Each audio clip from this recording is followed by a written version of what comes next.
Организации, журналистские организации по всему свету.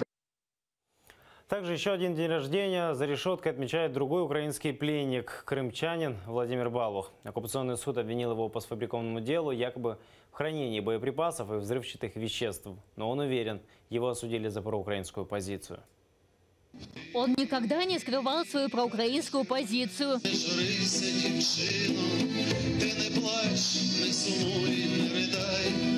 И не признал аннексию Крыма России.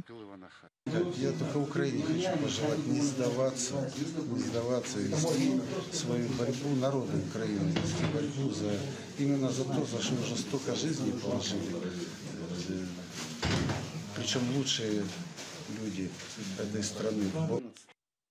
Украинскому активисту Владимиру Балуху сегодня 47 лет. Это уже второй день рождения, который он встречает в застенках Симферопольского СИЗО. Родился и вырос Балух в селе Серебрянка Раздольского района. Учился в Симферопольском агроуниверситете, после чего вернулся в родное село. Сначала работал инженером, а затем открыл собственное дело. Стал фермером.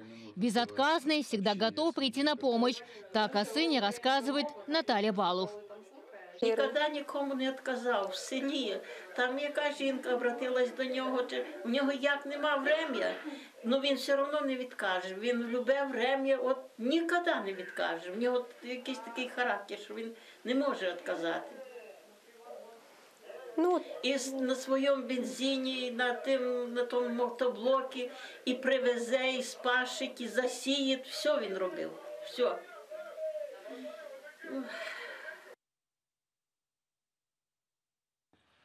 Простой фермер Владимир Балух во время аннексии остался верен Украине. Когда полуостров оккупировали зеленые человечки, а на админздании Крыма появился российский триколор, Владимир в противовес этой позорной сдаче полуострова вывез на своем доме украинский флаг и адресную табличку «Улица Героев Небесной Сотни, 18». Его дом силовики оккупантов обыскали, а его самого обвинили якобы в хранении боеприпасов и приговорили к 3 годам и 7 месяцам колонии поселения.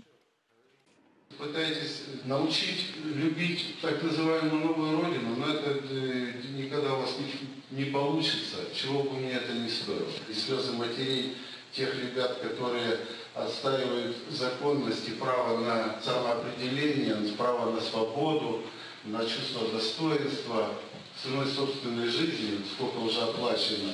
Это все, ребятки, ваша система это все устраивает.